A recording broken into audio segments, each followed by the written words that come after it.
کلبی رضی اللہ عنہ بنو کلب قبیلے کے یہ امیر تھے، اور ان کی شکل میں حضرت جبریل علیہ السلام تشریف لاتے تھے۔ یہ نبی علیہ السلام کی خدمت میں حاضر ہوئے اسلام قبول کرنے کی نیت سے۔ اللہ کو اتنی خوشی ہوئی کہ اللہ نے جبریل علیہ السلام کو بھیجا کہ جا کر میرے محبوب کو اطلاع دے دو۔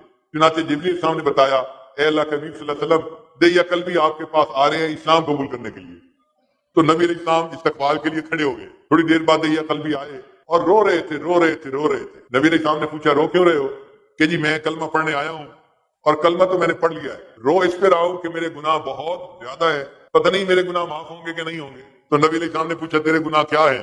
ان کا جی 60 سال میری زندگی کے گزر گئے، اور میں قبیلے کا سردار تھا، میں نے 60 سال اپنی من مرضی کی ظلم کیے لوگوں کے اوپر، اور زیادتی کی، اور بدماشی کی، اور عیاشی کی، اور میں نے اپنی زندگی انہی کاموں میں گزار دی۔ تو 60 سال کے تو گناہ ہیں، اور اس کے علاوہ ایک گناہ اور ہے۔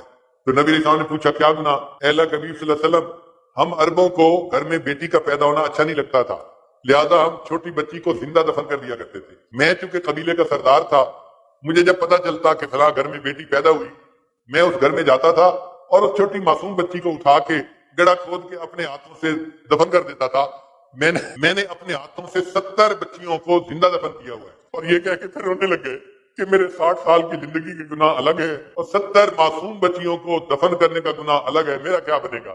تو جبریل علیہ السلام آئے اور انہوں نے نبی علیہ السلام کو بتایا کہ اللہ تعالیٰ نے فرمایا ہے دیا کلبی کو بتا دو کہ تمہارے اس کلمہ پڑھنے کا ہمارے ہاں اتنا درجہ ہے، ہم نے 60 سال کے گناہ بھی معاف کر دیے، 70 معصوم بچیوں کے قتل کا گناہ بھی معاف کر دیا۔ اب کلمہ پڑھنے والے بندے کا معاملہ 2 ہستیوں کے ساتھ ہے، ایک اللہ کے ساتھ اور اس کے محبوب صلی اللہ علیہ وسلم کے ساتھ۔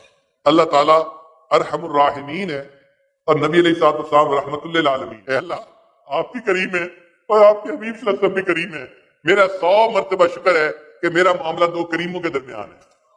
اللہ بھی کریم ہے، اس کے نبی صلی اللہ علیہ وسلم بھی کریم ہے، تو میرا معاملہ 2 کریموں کے درمیان ہے۔ اس لیے یہ جو ہم کلمہ پڑھتے ہیں یہ اللہ کو بہت پیارا، ہمارے پاس یہ بڑی نعمت ہے کہ ہم نے کلمہ پڑھا ہوا ہے۔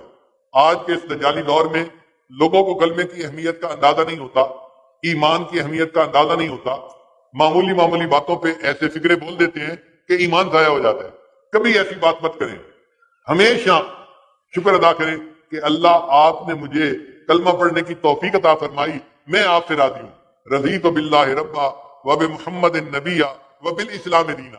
اے اللہ میں اس بات پہ راضی ہوں، آپ میرے رب ہیں اور نبی علیہ السلام میرے رسول ہیں، اور اسلام میرا دین ہے، میں اس بات پہ بڑا خوش ہوں اور بڑا راضی ہوں۔ اسی لیے اللہ تعالیٰ کی اپنے کلمہ کو بندوں کے اوپر رحمت بہت وسیع۔ اللہ فرماتے ہیں کہ قیامت کے دن میں اپنے بندوں پر بہت زیادہ رحم فرماؤں گا۔ وَكَانَ بِالْمُؤْمِنِينَ رَحِيمًا۔ اللہ تعالیٰ قیامت کے دن بندوں پر اتنا رحم فرمائیں گے ایمان والوں پر کہ بندوں کے وہم و گمان سے بھی زیادہ